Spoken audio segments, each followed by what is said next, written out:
When the dead are forgotten, they become restless. Oh my God, you just touched me. I did not touch you. I'm Amy Bruni. A haunting encounter redefined my life. I live with that experience and seek answers to the unknown. Just as I am. I'm Adam Berry.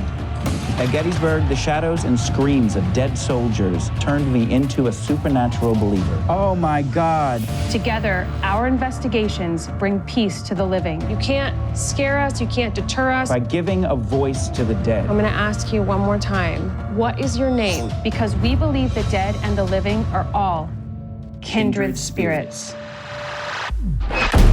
From the haunted heartland in Omaha, Nebraska, my name is Brian Corey, and I welcome you all, man, woman, and child, to this special episode of the Necronomicast. To close out 2021, I'm very excited to have not one, but two spectacular guests for your listening pleasure. Amy Bruni and Adam Berry are here to talk about the upcoming release of the 6th season of their hit television program, Kindred Spirits, on Discovery Plus and the Travel Channel. You'll hear details here that you won't find anywhere else about their unique approach to paranormal investigations and the philosophies they share when interacting with ethereal phenomenon. So join me, along with Amy Bruni and Adam Berry, on this 215th episode of the Necronomicast. And now, joining us on the Necronomicast, I am so excited to bring the dynamic duo of Amy Bruni and Adam Berry from television's Kindred Spirits onto the program. Amy, Adam, how are you guys? Great, thank you. Good. Thank you for having us. I am so excited to have you guys on the show. I have been a fan of yours a long time, since I started watching you guys before Kindred Spirits. And I love the fact that you guys bring such a sensitive, you have a philosophy of being so caring about your investigations of the paranormal. It's not typical that you see that on television, and you guys just bring a real warmth and humanness to your investigations. So having you on the program, what a treat. Well, thank you. We appreciate it. Yeah, that's our philosophy, and I think a lot of people have grasped onto it. So I'm glad you mentioned it. Yeah, and so with that, you guys, season 6 is upon us. It's coming up December 18th, I think, is the release date on Discovery Plus. Season 6. Are you guys amazed that, not that you've gone this far, but wow, I mean, I know the excitement of picking up your own show and having season 1, 2, 3, 4, 5, now 6. How about that? Yeah, it's pretty bonkers. I know that our production company, the head of our production company, is always like, every season he's like, no one ever makes it to a season 3. No one ever makes it to a season 4. And this time he's like, you guys are at season 6. This is really amazing. So it's just become second nature to us now. And we hope that it continues in this manner for as long as we can keep going, until we are old and gray. Yeah. Till we are looking for ourselves, because we're going to die. The thing I think about, which is so odd and so weird, like 6 seasons, that's crazy. And obviously the fans and those that watch the show and support us and the work that we do, it's all thanks to them. I mean, without people watching the show on Discovery Plus or on Travel Channel, we wouldn't be here. But the one thing I always think about is I met Amy and joined Ghost Hunters on season 6. So I'm like, what does that mean when we have our own show and we've already reached that kind of like milestone? Of course, Ghost Hunters had a ton more episodes. I think they had like 1 billion episodes a season, but still, we're at season 6, and that's when I met Amy. And so I always think about those things. And it's kind of crazy to me. Yeah, definitely. Time flies. I think you guys having a 6th season and having the success that you have so far really speaks to the fact that you not only you conduct good investigations at interesting places that make it compelling for television, but you really connect with your audience. And so, Amy, I know you've written this fantastic book, and you guys have put together this ghost hunting magazine that you guys have. Really great stuff. How are the fans on the forefront of your thoughts when you're putting these things together? I think that Adam and I, it's very important that through all of this, we maintain our integrity. And so whenever we're doing, something like the book or the magazines or my podcast or whatever. It's like all of these projects, Kindred Spirits included, like it's just, we know how much people trust us. We know how much they value what we do. And we take that into account with every project we take on. So we always will I think Adam and I, especially with TV, that's, maintaining your integrity can be really difficult, but we do that for the fans. For ourselves too, but we want people to be able to trust us. So we think of that always. Yeah. I think, when specifically the magazine, when we're working on a magazine, we think about, that when we started that first issue, there's 3 issues now. I think they're reprinting the first issue to come out in December again. And what's interesting is we both said we wanted something on the shelves that if I were a young kid and I saw that, I'd be like, I have to get that now. And then what inside can we put in that magazine that will intrigue people, educate people, kind of creep them out and spook them out? But everything we talk about is factual and real and from our own experiences. And so we take that into consideration when we do anything. It's like, we want to tell you the absolute truth, and we want to tell you exactly how it happened. But we also want to kind of scare you a little bit. And I think it works out. It works out. Yeah, the magazine is wonderful. I love the content of it. Also, the graphic layout of it is very appealing to the eye, but it takes you to these places that if you are of a mindset that you're into the paranormal and you want to do investigations, but you're kind of scared to go into these locations or don't have the means to travel, you are transported in a way through this magazine because, much like your TV show, because you are brought right there with the graphic layout and all the pictures and the in-depth reporting and storytelling that goes into it. So I have to give you high marks on that, not only just as a fan, but as a guy that reads a lot on the paranormal, on the subject of all forms of the paranormal or supernatural. It's a great addition to any library. So congratulations on that. Thank you. Thank you. It's been really fun to curate. It's been a really fun project. Now, let me ask you about season 6. I know you don't want to give too much away. And I know a lot of it was done during COVID that we're experiencing now. How did that alter your approach to investigating and producing the show? Were there things that you thought going into it were going to be like, oh, I don't know if we can do this? Were there any happy accidents that came because of precautions with COVID? So season 5 was filmed during COVID too. So by the time we did season 6, we were like, okay, we know how we can do this. And I think going into season 6 too, we all had started to be getting vaccinated and things like that. And so it was a little less pressure, but season 5, I remember one of the nice byproducts of it was we didn't have to travel so extensively. We stayed very close to home. We didn't do a lot of flying. And so there were a lot of cases in Newport where I live and things. And so it was nice to be able to kind of stick close to home. But, other than that, it was a much needed bit of normalcy for us. It felt very normal because we have such a small crew as it is. It was business as usual. And it was nice to have that kind of part of our life that kind of remained unchanged other than, season 5 doing a lot of temp checks and testings and stuff like that. But it was so nice to have that because it just felt normal in a time when everything else felt completely off. Yeah. And I think access to locations is key, especially, if you've got a really busy restaurant or hotel or something, and those are pretty much, they're not shut down at this point, but they're still have weird hours, and you can you can close your doors for a day or two if you want to. So I think we lucked out in terms of helping people who needed help, who weren't in their busy season. It wasn't it was normal, but it wasn't back to normal. And so we still had access to these places where people needed help, and we could help, we could go in and film an episode and try to solve their issue without the worry of people beating down the door saying, I need, I want to spend money. Although that would have been good too, I'm sure. One thing that was nice for me during this pandemic with my albeit small level of investigation here in the haunted heartland of Omaha.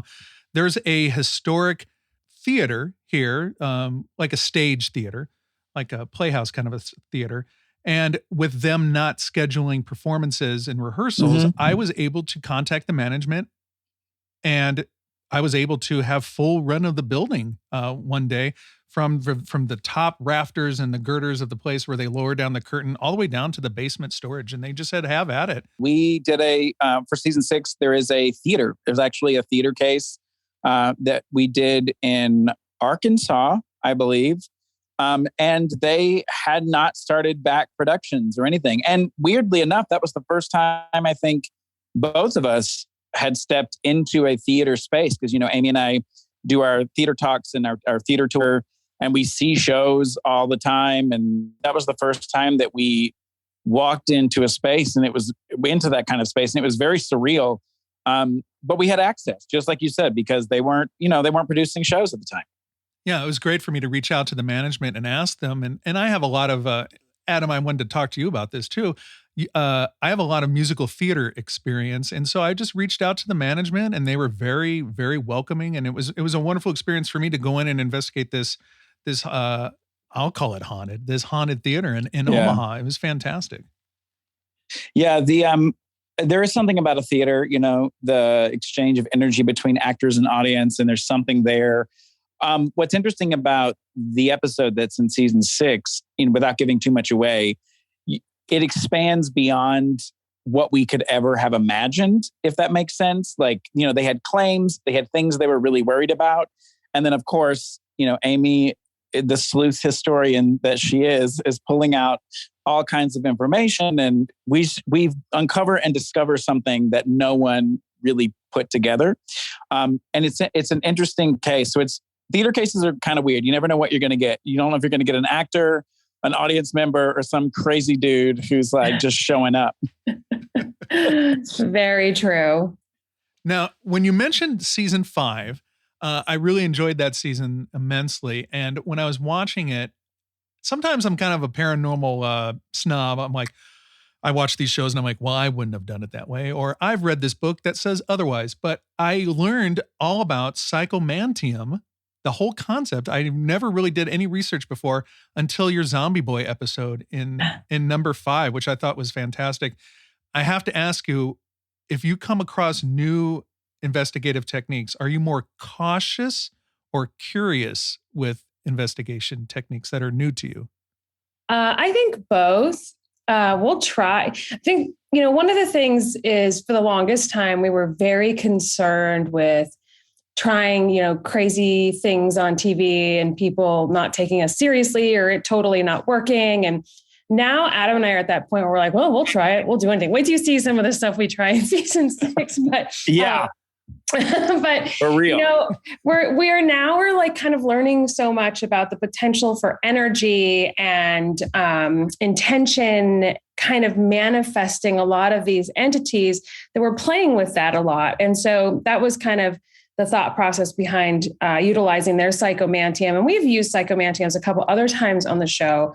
And I think that we'll try anything. We're very strong people, and we're not going to like make any human sacrifices or anything, but we'll not yet, maybe season 7, who knows? But I mean, we're not afraid to think outside the box. It's not, we don't let being nervous stop us, I should say.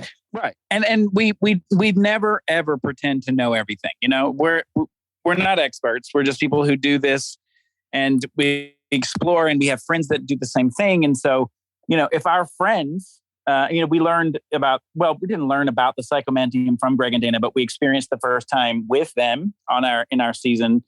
And, we trust them. They're our friends. And so if they say, what if you guys thought about it this way?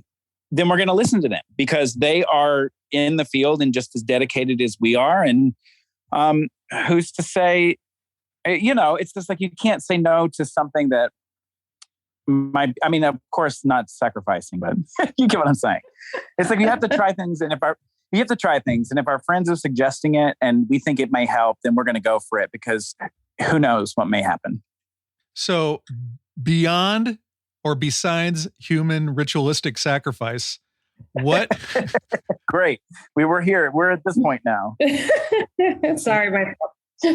What should you not do on a paranormal investigation? Well, we don't write rule books per se, but we always tell people to not provoke right out of the box, or not be, not be aggressive in that kind of manner. And that's, they can if they want. It just depends, I guess, on what kind of results you're getting. Like, I think I'm a pretty friendly person. And so when I go into a party and I don't know anybody, I'm not going to start aggressively shouting at everyone to pay attention to me. And you know what I mean? Like, I would come in and smile and say, "Hey, my name is Amy, and it's really great to meet you. And thanks for having me." And they'll probably talk to me at that point. And so that's why we always recommend, like, when you go into a space, maybe not go in, guns blazing right off the bat. For sure. And also, like, don't think you know everything. I mean, there's a lot of people that are like, "Oh, I've done this for however many years," and they stick to their ways, and they're totally gung-ho about their opinions and thoughts. And really, we're all learning at all times. And so our opinion about something one day is, the next day could be very different based on something else we experience. So don't be resistant to change and to expanding your ideas and your thoughts, and continue to look for the truth in what we do, because otherwise you're just going to close yourself off and you're going to miss the entire parade that's passing by in front of you. Right. I mean, I would say too, like, don't assume every bit of history everyone tells you is true. Like, don't ever, and even the stuff that seems really, really solid, vet it and make sure it actually happened, because, we have found things that people even claim to be witness to that were completely wrong. And so, take that into consideration, but always do backup research so you know what you're dealing with or who you're dealing with. So not only doing your research and having an open mind, you also have to have kind of a finely tuned bullshit detector too, I guess, right? Yeah, I don't necessarily think that people are truly meaning to bullshit us. I think sometimes they just have heard a story so many times, or have completely convinced themselves that something happened a certain way.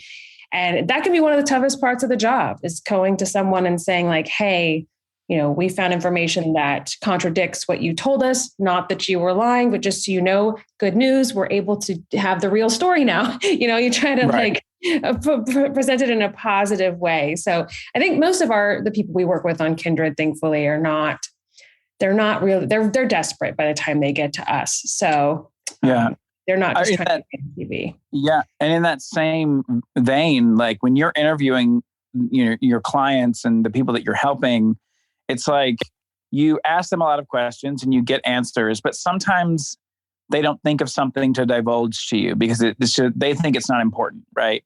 Or they underplay an experience that they had because they're embarrassed by it. And so it's one of those things where you can interview them once, but don't ever be afraid to go back and ask them the same questions in different ways, or to go back and bring something else up, because you may find more information that they just slip their mind. And it's not like they're doing it on purpose. They don't know what we're looking for. They don't look for ghosts. That's why you're there helping them.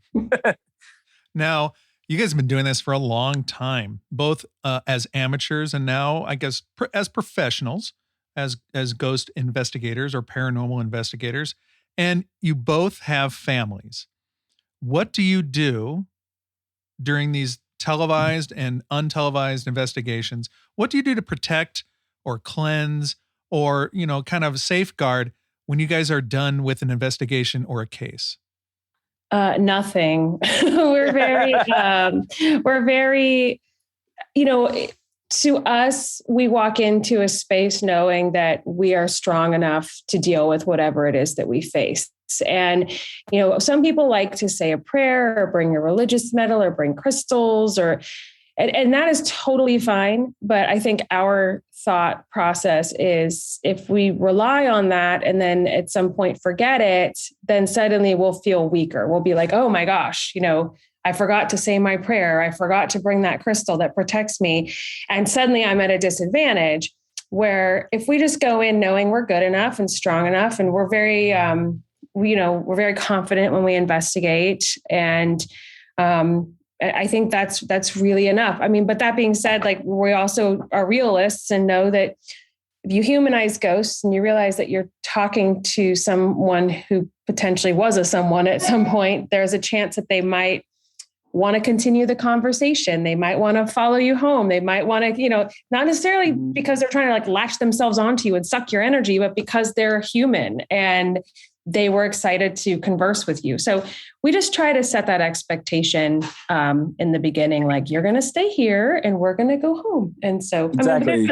There's been a couple instances, obviously, where things where right, exactly. And like I think it's all Amy's right. I mean, it's all about intention. So like, there's times that we have to reset our clocks, but we do it in different ways. We could light incense, and that intention of resetting our entire like juju is like great, or we go on vacations, or we go to Disney, or we do something for ourselves that sort of resets our entire energy. And whatever that is for someone else, it could be very different. But I think that's how we quote unquote cope with dealing with so much death and like investigating in these weird places. We just find time for ourselves outside of what we do, and then it kind of resets us a little bit.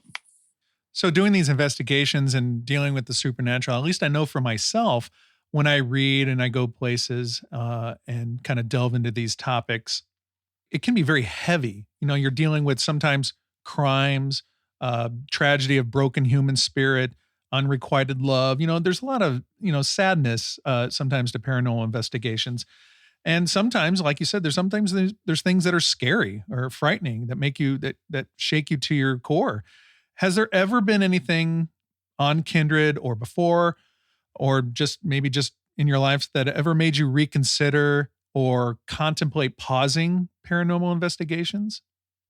I think that season 1, it was kind of like a whole new world for us because, while we've been investigating for a while, we suddenly had, I can't remember how many episodes it was, 8 or 10, 12, whatever, families back to back.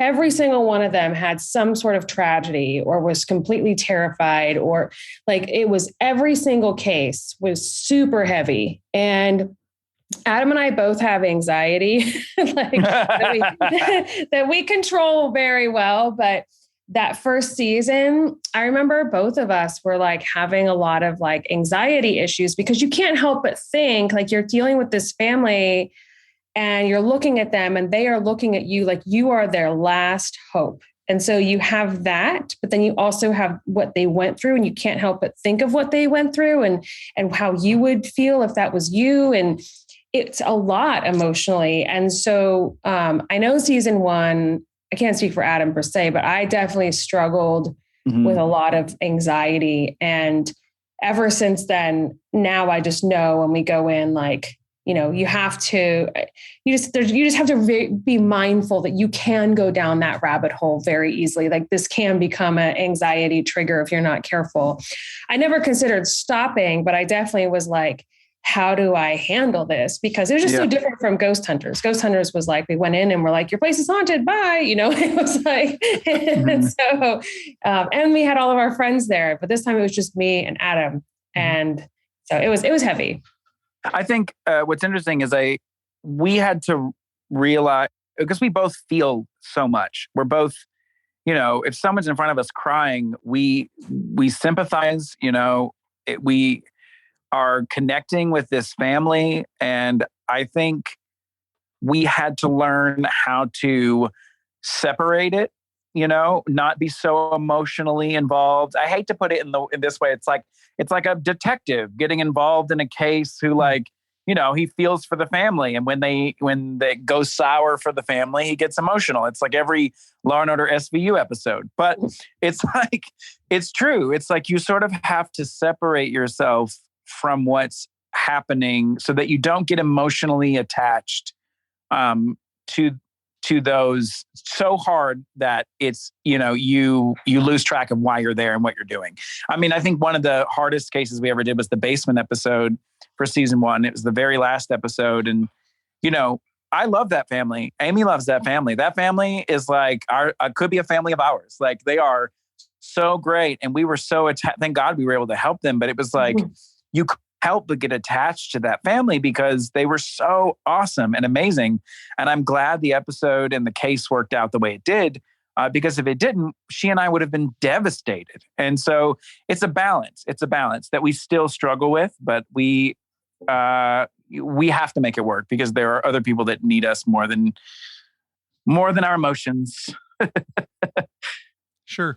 Now, watching your show, I was really struck a number of times. You guys have brought up things like egregores or thought forms, and you've worked closely with psychic medium Chip Coffey on your show. It was in season 5. I think maybe it was the Zombie Boy. You guys kind of created a backstory, and you kind of worked with this, and then it kind of revealed itself through the investigative work and the psychical work with Chip, creating this like a kind of a manifesting, a created manifest of a spirit or a thought form. And I'm wondering, with this great new service, Discovery Plus, and all these with all these great shows that are on Discovery Plus and elsewhere. Now, paranormal shows, when they're created and then they're watched by millions of people, are you charging the batteries of paranormal locations doing this? People watching this and thinking about it and contemplating it and kind of imparting their own psychical energy. You know what I'm saying? Am I making sense? Oh, no, absolutely. And yes, we are. We really experienced that during our Haunted Salem Live broadcast when we had Greg and Dana there, and we had a sigil that we created, and the audience charged it, and people at home started having activity happen. And so there's definitely something to that. And we found also when we're investigating these locations that are very heavily investigated with people in person, they're doing events, they're doing group investigations, that energy just keeps coming in of all these people who are just so hopeful to see or experience something, or they're terrified or they're nervous. And that area gets charged with that really like bonkers energy, and things start happening. And, I think I may have mentioned this before, but like, if you feel like you can infuse a space with positive energy and change the outcome of your life, and that does something, the opposite is true. Like, you can charge space with any energy if you believe in that. And I do think we see that manifesting more and more. I was going to say it's absolutely true. I mean, the more that people look into things like this, the more we're going to discover, obviously. But I can't help but think, even the boogeyman, or like weird, legends, these things that come up, the black-eyed children or whatever, like Bloody Mary, like those things. I mean, they could exist in a way. They could exist in a way if enough people believe in whatever that is, they could exist. So if you're, if we're investigating a space and it's being shown on television, and it's the most watched episode, for instance, like the Crocker Tavern House, that place is still haunted, and I don't know if it's because people are watching the episode or what, but it's still out there. Amy, I was listening to your podcast, Haunted Road, which is wonderful. I really enjoy it. Love listening to it. Thanks. Not only the content, but the production value is very, very well done. Johnny Hauser is a friend of our program, and he's just down the road in Iowa from where I record this show. So I know Johnny, and he was telling me along those lines that at the Villisca House, with the years of people coming in and trying to conjure up or talk to not only the children, but the who might be the murderer at the Villisca House, that the nature of the haunting itself has changed over the years from it's just kind of getting more deeper and darker. It's just changed. The energy has changed in the place. So when you guys are kind of telling me these things, I hear it firsthand from people that deal with this all the time. Yeah. What I like, well, the Villisca House, I feel like reacts to whoever is there. Johnny says that anytime like nurses or teachers come in, the energy is very different than, when somebody comes in and provokes, like that gentleman did. We had on Kindred, and I talked about on the podcast. He ended up stabbing either himself or something stabbed him. Right. And so that's our actions in those places have some sort of effect. And I think the Villisca House is probably the perfect kind of example of that. It just kind of morphs into whatever the energy is that's within it at that moment. So Adam, when I was able to kind of hang out with you guys at Belvoir, that was a really fun time. Oh yeah. The investigation at the Oddfellows place, there was a young woman. I don't know if you remember, but she was very apprehensive the night of the teams going in. We split into teams to go in and investigate. Yeah. She was very frightened. She was apprehensive of going in. And I have to say that I was very impressed. You were very engaging with her and you were gentle with her, but you're also kind of a coach and a cheerleader to kind of build her up to take her in there. Do you kind of see yourself as like a coach or a mentor to people that are into the paranormal? I mean, I'll take the title, but I'm not going to actively. Amy's getting an inside look of things she doesn't see. It basically, I feel like, so who you're talking about is she was very, very scared. She was like, I don't know if I want to go in here. I'm really scared. And I was like, but you came all this way. So my first thing was like, but you came all this way. And like, this is why you came. And she's like, I know, but I'm really scared. And I said, what's the worst thing that can happen? And she was like, well, they'll follow me home. And I was like, well, just tell them not to. And she looked at me like that was like a light bulb moment for her. But also I think the audacity that you could just be like, please don't follow me home. And maybe they won't. Like she didn't know that there could be boundaries. And I said, I think maybe you were there next to me, but I was like, I think the last thing I said to her, I was like, look, if you leave, they win. I was like, so you have to go in. And I was like, I'm here with you. I will walk in with you. I am not afraid of anything that's inside of here. And I've been here at its worst, at its worst. So it's like, it's about encouragement. It's about people facing their fears, because whether or not something is really going to harm them, I mean, the one thing they don't want to leave is they don't want to leave without conquering whatever fear that is, because then they just think about it and they manifest. They can start manifesting shit. It's just like, it's the same concept. So she did go in and she had a great time. And her friend, I think, investigated the Belvoir and nothing crazy bad happened to her. She had really cool experiences. But to think that she would have left that event not going and doing really what she came to do is, for me, not an option. And so I'm like, please go do it. And I'll take the blame for anything bad that happens to you, because, nothing's going to happen. You're going to be fine. And I'm glad she did. And I'm impressed that you remember that.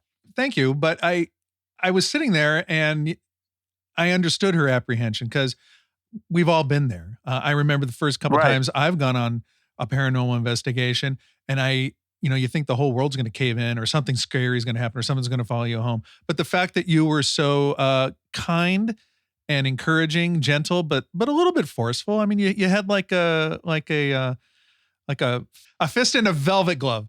Yeah, you're going to go in here and you're going to like it. That's what you're going to do. And she did. It's fine. Yeah. Well, what I thought was nice is that, like, when you are around investigators of note, and if they have some kind of, I'll say it's celebrity, being on television programs, sometimes you don't get to interact with those people on a meet and greet or a ghost hunt in a personal, human way. And I was very struck by the fact that you were so nice to her and so kind and encouraging, and you really made that trip happen for her. Well, thank you. I mean, I think, but what people need to realize is Amy and we're just people. I mean, I know you see us on television and whatnot, But it's so funny when we meet people in real life, they go, you guys are so funny. Or like, you guys have a personality. Like, and it's like, yes, it's true. We are people. If you cut me, do I not bleed? I mean, it's those things. And what's great about Strange Escapes and those kind of events, the weekend long events is, we get to interact with people and we get to know a little bit more about them or hear a story that they've always wanted to tell someone, but never got to because everyone around them doesn't know what ghosts are or whatever. You connect with them on a different level, on a level that some of them have never experienced before. And, we're all there for the same purpose is to explore, to experience, to have fun. It's hard not. I guess for me and Amy, it's hard not to connect with people. Just hard not to. We're just we're that kind of breed. This is very true. It's a blessing and a curse. Well, I have to hand it to you because what was so impressive of our experience with Strange Escapes at the Belvoir winery in Liberty, Missouri. It was my wife and my 20th wedding anniversary weekend. And so we wanted to do something different. We wanted to do something fun. And she is not into the paranormal like I am. I mean, she tolerates these subjects in this podcast and things like that, investigations from me, but it's not, it doesn't motivate or drive her, But that weekend was so much fun. We learned a lot. We laughed a lot. We had so much fun. We learned how good of a dancer Adam Berry is. And it was you probably met my mom. You probably met my mom. Your mom was like your biggest fan. It was really cool. That was super fun. And the way that you put together a weekend that was informative and also personal. And the gallery reading with Cindy Keza was incredible. I can't believe everything that came from that. Just the whole weekend packaged together. Great food, great drink, great location. But, when you have those, I'll say it again, celebrities coming in, you must handpick them so that they, really give the people coming to it, the guests, just such a great time. And what a great thing that you've put together there. Yeah, I do. I pick everyone very carefully. That's the reason why there is, we kind of have this crew that is at every Strange Escapes event, and I pick them based on like trust level. Like I know I'm confident in the information they're going to convey to attendees. I'm confident that they're going to be genuine and real and kind. And I think that it's reflected in the fact that, I bring my family, our families show up to them a lot. It's a very, people follow those events, and Strange Escapes is something else. And I was really worried that it wasn't going to survive the pandemic. We had to cancel a lot of events. And there was a moment there where I was like, I don't think I can keep doing this, but we've come back stronger than ever. We have so many wonderful things planned. We're going to Europe in the summer. We have another Belvoir event we just announced that's called Disco is Dead. It's a whole zombie themed weekend. So it's really fun. And Mount Washington we come back every year. We're booking that for next year again. So very exciting stuff. And so I'm so glad you had such a great time, that you could see the effort behind it, because I work really hard to make them that way. And I have a really great staff that helps me too. So yeah, it was fantastic. All right, kids, final question. Mm-hmm. Season 6 is in the can, God willing, season 7 and beyond. You guys have been on so many investigations at historic and active places. Are there any places left on your bucket list, or places that you would like to visit again? So many. I know we both want to go to Walt Disney World and investigate very badly. Yeah. I would love to investigate the White House and Graceland are my tops. I don't know why I'm saying it. Popped in my brain. I've never been, but Alcatraz would be real fun. Ooh, I've been a few times. You've been, but I've never been. And I know that it's been investigated. I don't even know how we would do that, but I think that would be really, really awesome. And of course, yeah, Graceland and Disney World. I mean, with Disney, you know that place is haunted, but to get to walk around that park at night when everything is like kind of turned off, I mean, it's so creepy. It would be amazing. Fantastic. Well, ladies and gentlemen listening, I've had the pleasure of having Amy Bruni, Adam Berry, Kindred Spirits right here in the house on the Necronomicast. I am so pleased and just so thankful that you guys took the time from your busy schedule to appear on my program. I just have a ton of respect for you guys. It was great meeting you this summer, and I'm so happy that you had the time to talk to me and my listeners today. Well, thank you for having us. We appreciate it. Yeah, thank you. We'll see you at another Strange Escapes. And don't miss the best season yet. Season 6, literally the best season. Dropping on Discovery Plus. You're going to love it. From their lips to your ears, listeners, Adam and Amy from Kindred Spirits here on the Necronomicast. And with that, I'm going to close the book on 2021. What a great final episode to close out the year. Started out in January with Richard Estep. Fast forward all the way here, episode 215 with Amy Bruni and Adam Berry. In anticipation for their great season debut, season 6 of Kindred Spirits, coming on December 18th. I'd like to thank Karen over at Discovery Plus and the Travel Channel for helping me line up all these great guests that I've been able to feature throughout the year, courtesy of their programming. I tell you what, 2022 is going to be big for this show. Got a live event that you're going to learn all about soon enough, coming in October. And you might even see this program featured on television. Can't wait to tell you about that. That's coming up this summer. Big things coming from the Necronomicast. And I couldn't do any of it without you guys listening to the show, giving me reviews on iTunes, subscribing to the channels, liking my posts, just listening. Because I like talking. So have a great holiday season. Merry Christmas. Happy New Year. Thanks for listening. I'll be back January 15th with a brand spanking new season and new episode of the Necronomicast. Take care, everybody. God bless.